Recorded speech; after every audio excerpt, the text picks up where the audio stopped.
Most important board exam 2024, क्योंकि कई परीक्षाओं में आया हुआ है।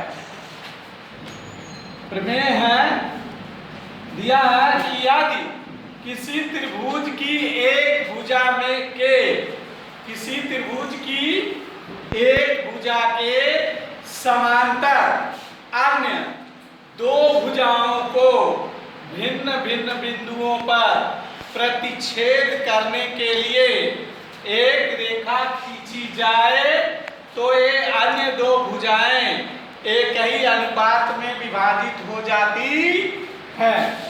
इसी का ये आंसर है। तो इसमें क्या दिया है, एक त्रिभुज है, देखिए ए बी सी, इसमें बीसी के समांतर खींची गई एक रेखा।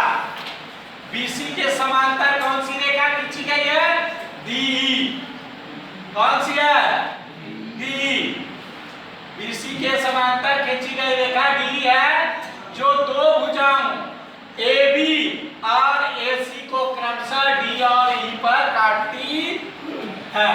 ए बी और ए सी को डी और ई पर काटती है।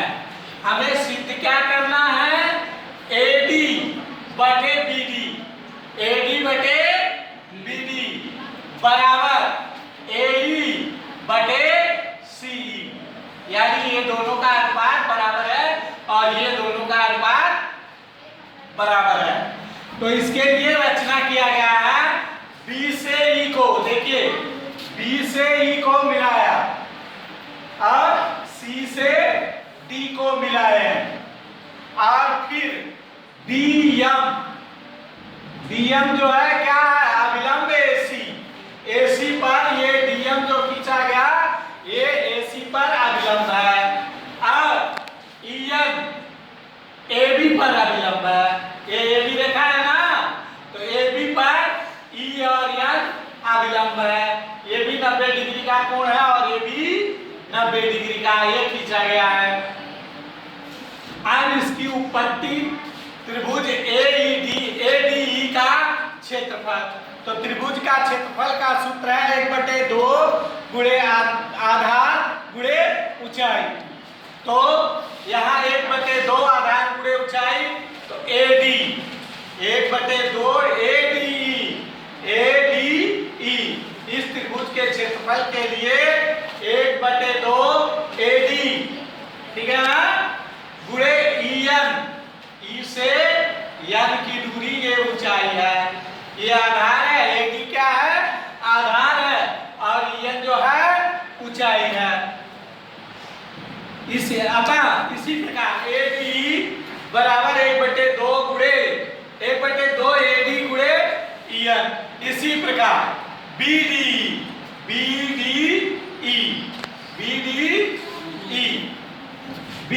में 1/2 बीडी गुणे ईएन, ई से एन की जो दूरी है यही, और एडी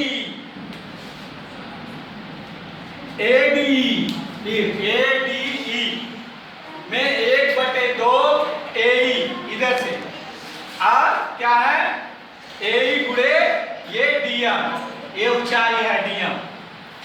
फिर एरिया, ए आर से मतलब एरिया, डीईसी इस त्रिभुज के लिए डीईसी बराबर 1/2 सीई और ऊंचाई डी और एम, ठीक है। अतः एरिया क्षेत्रफल एडीई बटे क्षेत्रफल बीडीई, ठीक है, बराबर 1/2 एडी गुणे ईएन, क्या दिया है ना, और बीडी का यहाँ दिया है 1/2 बीडी गुणे ईएन। अब यहाँ देखिए 1/2 ईएन कैंसिल हो जा रहा है, 1/2 कैंसिल हो जा रहा है, बचा अपने पास क्या है, एडी बटे बीडी, क्या बचा, एडी बटे बीडी, ये समीकरण 1 रहा। तथा एरिया एडीई बटे डीईसी बराबर 1/2 AE गुणे DM, याद दिया है, और 1/2 CE गुणे DM। यहाँ DM से DM कैंसिल हो गया, 1/2 से 1/2 कैंसिल हो गया, क्या बचा AE/EC, ये समीकरण 2 हो गया। अब कह रहा है चूंकि त्रिभुज BDE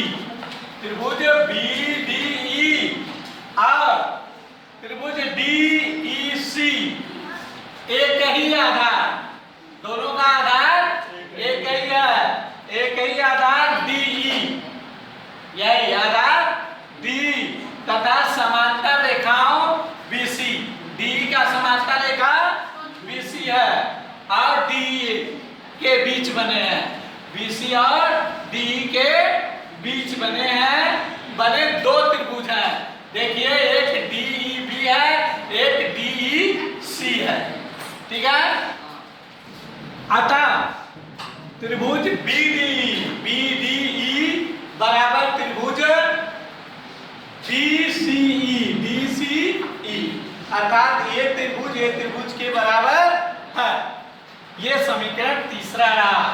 अब समीकरण 1, 2, 3 से हमें क्या प्राप्त हुआ, AD/BD बराबर AE/EC, यही हमको सिद्ध करना था। देखिए AD/BD मिला है, AE/EC, और ये दोनों बराबर हैं, तो यही आपका सिद्ध हुआ। ये मोस्ट इंपॉर्टेंट है, आपको ध्यान रखना है तो ध्यान रखिए, नहीं तो नहीं रखिए। हमारा काम जो था वो हम कर दिए।